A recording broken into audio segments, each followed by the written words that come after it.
परम पूज्य सदगुरुदेव भगवान की जय। श्री रमण बिहारी लाल की जय। हमेशा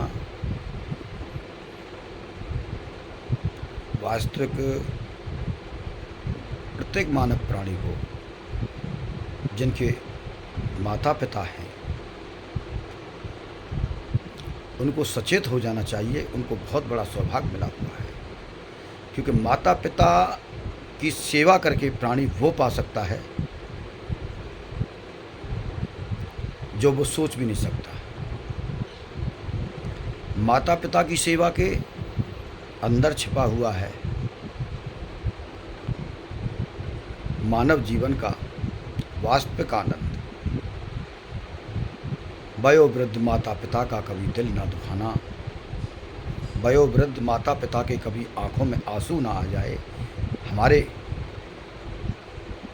दुराचारी भाव के कारण, हमारे ऊटपटांग स्वभाव के कारण। ये समझ लेना, माता पिता का बहुत बड़ा ऋण होता है अपनी संतान के ऊपर।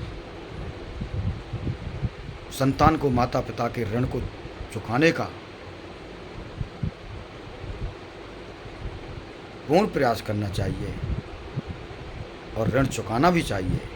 तभी ये जीव वास्तविक ही संत सदगुरु की चरण का आश्रय ग्रहण कर सकता है।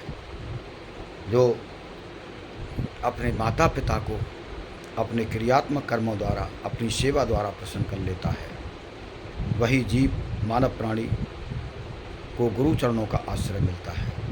और जिनको गुरु चरणों का आश्रय मिल जाता है उन्हीं को वैकुंठ का आश्रय मिल जाता है, भगवान नारायण की गोदी का भी आश्रय मिल जाता है। इसीलिए हमेशा ध्यान रखना, अपने माता पिता की सेवा करना। और यहीं चलते हुए जो पत्नी अपने पति की बहुत अच्छे से सेवा करती है, पति की गलतियों को, पति के कुटांटपने को भी न देख करके अपने पतिव्रत धर्म को निभाती हुई पति के चरणों की अनुरागिणी रहती है, उसके लिए पति ही भगवान होता है। ऐसी माताओं को, ऐसी महिलाओं को वास्तविक ये गलती नहीं करनी चाहिए कि हम भगवान की सेवा पूजा कर रहे हैं, हम भगवान की मूर्ति की सेवा पूजा कर रहे हैं, लेकिन पति कहीं जाने के लिए बैठा है, नौकरी पर जाने के लिए बैठा है, अपने किसी कार्य में जाने के लिए बैठा है और उसकी सेवा में कमी आ रही है, उसके लिए भोजन प्रसादी में भी विलम्ब हो रहा है, तो ये समझ लेना आपकी जो पूजा है भगवान की हुई पूजा रंग नहीं लाएगी।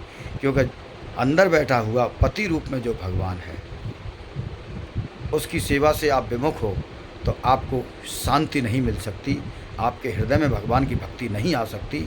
ये निश्चित समझ लेना, क्योंकि पति के अंदर से ही भगवान को प्रकट किया जाता है। पति पत्नी के लिए भगवान का रूप होता है और पतियों को भी हमेशा ध्यान रखना चाहिए। पत्नी लक्ष्मी रूप होती है, इस पत्नी का कभी तिरस्कार नहीं करना चाहिए और पत्नी को हमेशा सम्मान देना चाहिए और उसकी प्रत्येक जितना हो सके उसके भावों को समझना चाहिए, विचारों को समझना चाहिए और हमेशा उनको खुश रखना चाहिए। पुत्र के प्रति, पत्नी के प्रति, माता पिता के प्रति सभी को अपना अपना फ़र्ज बहुत अच्छे से अदा करना चाहिए।